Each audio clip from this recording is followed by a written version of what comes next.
आज आपण उद्धव बाळासाहेब ठाकरे गटातून भाजपमध्ये पक्षप्रवेश केला, काय सांगाल? गेली 8 ते 10 वर्ष झालं मी 1 रुपयाची अपेक्षा न ठेवता इमानदारीनं शिवसेना उद्धव बाळासाहेब ठाकरे या पक्षाचं काम केलं. पक्षवाढीसाठी अंगावरती केसेस घेतल्या, अनेक आंदोलनं केले, पक्षवाढीसाठी खूप काही केलं. पण खासदार साहेबांमुळं वारंवार मला डावलण्यात आलं. स्थानिक लेवलचे पद द्यायचे सोडून मला इतर जिल्ह्यातले मला पद देण्यात आले व मला प्रत्येक वेळेस खासदार साहेबांनी डावलण्यात आलं. असं काय करत होते? आता खासदार झाले, त्यांना कार्यकर्त्याची गरज संपली. खासदार व्हायच्या आधी त्यांची स्वभाव वेगळा होता आणि खासदार झाल्यानंतर त्याच्या स्वभावात बदल झाला. आता मी त्यांच्याकडे कुठलं काम घेऊन गेलो तर त्यांना काय बोलत असेल किंवा काय करत असेल ते फोनमध्ये तोंड घालायचे.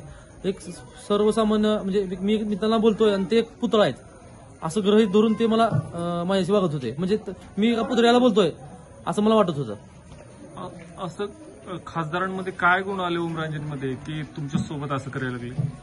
ते माझ्यासोबतच नाही, त्यांना असं मास लीडर माणूस कोणच नव्हता. तुम्ही ऑल जिल्ह्यामध्ये विचार करा, त्यांच्यापाशी एक तरी मास लीडर माणूस आहे का तुम्ही सांगा मला.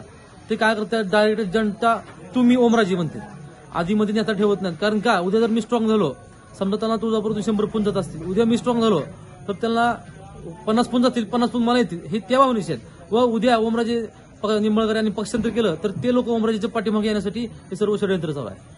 म्हणजे खासदारांनी निवडणुकीच्या आधी आणि निवडणूक झाल्यानंतर वेगळी भूमिका घेतली. कसं?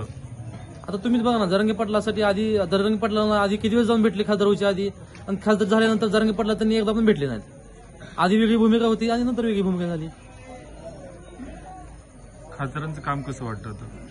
खासदाराचं काम फक्त फोनवरती आणि रील्सवरती आहे. फक्त वाढदिवसाला शुभेच्छा देणं आणि रील्स करणं आणि भावनिक भाषण करणं, लोकांना राणादादावरती टीका करायचं, दादाबद्दल काही चुकीच्या बातम्या सांगायचं व भावनिक भाषण करून लोकांचा दिशाभूल करायची, हे त्यांचं राजकारण चालू आहे.